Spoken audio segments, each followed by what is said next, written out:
Hello friends, இன்னைக்கு நம்ம வீடியோல என்ன பார்க்க போறோம் அப்படினு பாத்தீங்கன்னா நம்ம CA ஸ்டூடண்ட்ஸ் எல்லாருக்குமே ஒரு சூப்பர் குட் நியூஸ் வந்து ICAI அனௌன்ஸ் பண்ணிருக்காங்க. சோ அந்த நியூஸ் என்ன அப்படிங்கறத தான் பார்க்க போறோம். சோ ஆல்சோ தட் அந்த நியூஸ் யாருக்கெல்லாம் ரொம்ப பெனிஃபிஷியலா இருக்க போகுது, ஏன் இந்த நியூஸ் வந்திருக்கு, எதுக்கு இந்த மாதிரி மாத்தி இருக்காங்க. ஏனா இப்போ நமக்கு தெரியும் ரீசன்ட் டைம்ஸ்ல வந்து சிலபஸ் பேட்டர்ன் மாத்துனாங்க. சோ அதே மாதிரி இந்த எக்ஸாம் பேட்டர்னும் மாத்தி இருக்காங்க. சோ என்ன சொல்லிருக்காங்க, எப்ப எக்ஸாம்ஸ் கண்டக்ட் பண்ண போறாங்க, அது என்ன அப்படிங்கறத நம்ம டீடைலா பார்க்க போறோம்.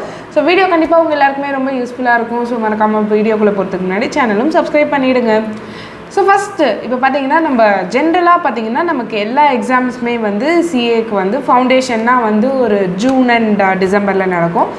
இன்டர்னா வந்து ஒரு மே அண்ட் நவம்பரில் நடக்கும். அண்ட் ஃபைனலுக்கும் அதே தான் மே அண்ட் நவம்பரில் நடக்கும். ஸோ இப்போ வந்து பார்த்திங்கன்னா ட்வைஸ் எ இயர் தான் வந்து எல்லா எக்ஸாம்ஸுமே கண்டக்ட் ஆகுது. ஸோ ஒரு கேலண்டர் இயர்னு எடுத்துக்கிட்டிங்கன்னா உங்களுக்கு 2 டைம்ஸ் தான் வந்து பார்த்திங்கன்னா ஒரு எக்ஸாம் வந்து நீங்கள் அட்டெம்ப்ட் பண்ண முடியும். ஸோ இதனால் என்ன ஆகுது அப்படின்னு பார்த்தீங்கன்னா உங்களுக்கு வந்து இந்த ஃப்ரீக்வன்சி நீங்கள் வந்து எவ்வளோ சீக்கிரமாக வந்து உங்களுக்கு எவ்வளோ நிறைய ஆப்பர்ச்சுனிட்டிஸ் இருக்கும். இப்போ தெரியும் சிஏனாவே வந்து டஃப், நிறைய பேர் எழுதிட்டே இருப்பாங்க. ஸோ ஃப்ரீக்வெண்ட்டாக அட்டெம்ப்ட் பண்ணும்போது நீங்கள் ரெடியாக இருந்தாலுமே அந்த ஒரு 2 months கேப் வந்து எக்ஸ்ட்ரா தான் இருக்கும். மேபி அது ஸ்டடி பீரியட்னு வச்சுக்கலாம். இல்லை இப்போ கன்சிடர் பண்ணும்போது பார்த்தீங்கன்னா ரெடியாக இருக்க ஒரு ஸ்டூடெண்ட்டுக்கு அந்த 2 monthsன்றது தேவையில்லாத ஸ்பெண்ட் பண்ணுற ஒரு டைமாக இருக்கும். ஸோ இப்போ ரீசெண்ட் டைமில் ஒரு ஆல் இந்தியா மீட்டில் வந்து ICAI என்ன டிசைட் பண்ணியிருக்காங்க அப்படின்னா, இந்த மாதிரி வந்து நாங்கள் எக்ஸாம்ஸ் வந்து ட்வைஸ் எ இயருக்கு பதிலாக த்ரைஸ் எ இயர், அதாவது 3 தடவை கண்டக்ட் பண்ணலான் இருக்கோம். ஆனால் என்னென்னா வந்து இது வந்து ஃபைனலுக்கு வந்து ஏற்கனவே இருக்கா மாதிரி மே அண்ட் நவம்பரில் தான் இருக்க போகுது. பட் இதுவே வந்து நமக்கு இன்டர் அண்ட் ஃபவுண்டேஷன் மட்டும் இந்த மாதிரி த்ரைஸ் எ இயராக நாங்கள் மாற்றிக்கலான் இருக்கோம்.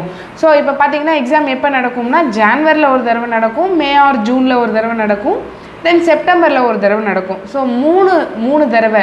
ஏன் இந்த மாதிரி அப்படின்னு பார்த்தீங்கன்னா இப்போ இன்றைக்கி டேட்டில் பார்த்தீங்கன்னா ஒரு 4 lakh CAs தான் இருக்காங்க throughout India and 8.5 lakh students இருக்காங்க. பட் 2047 பார்த்தீங்கன்னா அரௌண்ட் 30 lakhs சார்ட்டர்ட் அக்கௌண்டன்ட் தேவைப்படுறாங்க. ஸோ அதனால் இப்போ வந்து இந்த மாதிரி பண்ணுறது மூலிமா நிறைய பேர் ஃப்ரீக்வெண்ட்டாக எக்ஸாம்ஸ் அட்டென்ட் பண்ணும்போது நிறைய பேர் பாஸ் ஆகும்போது இன்னும் நிறைய CAs வந்து வெளியே வருவாங்க. ஸோ அதனால் வந்து ஒரு பெஸ்ட்டு ஐடியாவாக இருக்கும். ஆல்சோ ஸ்டூடெண்ட்ஸ்க்குமே இது ரொம்ப பெனிஃபிஷியலாக இருக்கும். ஃபார் எக்ஸாம்பிள் இப்போ பாருங்கள், நீங்கள் மே அட்டெம்ப்ட் ட்ரை பண்ணுறீங்க. ஸோ உங்களுக்கு வந்து ரிசல்ட் பார்த்திங்கன்னா ஆகஸ்ட்டில் வரும். ஸோ ஆகஸ்ட்டில் வந்ததும் பார்த்திங்கன்னா நீங்கள் ஏற்கனவே மேக்கு படித்ததே உங்களுக்கு சஃபிஷியன்ட், நீங்கள் திருப்பி எழுதலாம் அப்படின்ற மைண்ட் செட்டில் இருக்கும்போது நீங்கள் உடனே எழுத முடியாது, நீங்கள் நவம்பரில் தான் எழுத முடியும். ஸோ அப்படி இருக்க இந்த time gap September and October வந்து வேஸ்ட்டாக தான் உங்களுக்கு போகும். வேஸ்ட்டானால் நீங்கள் ரிவைஸ் பண்ணாலும் அது ஒரு அடிஷ்னல் ப்ரெஷராக இருக்க வாய்ப்பு இருக்குது.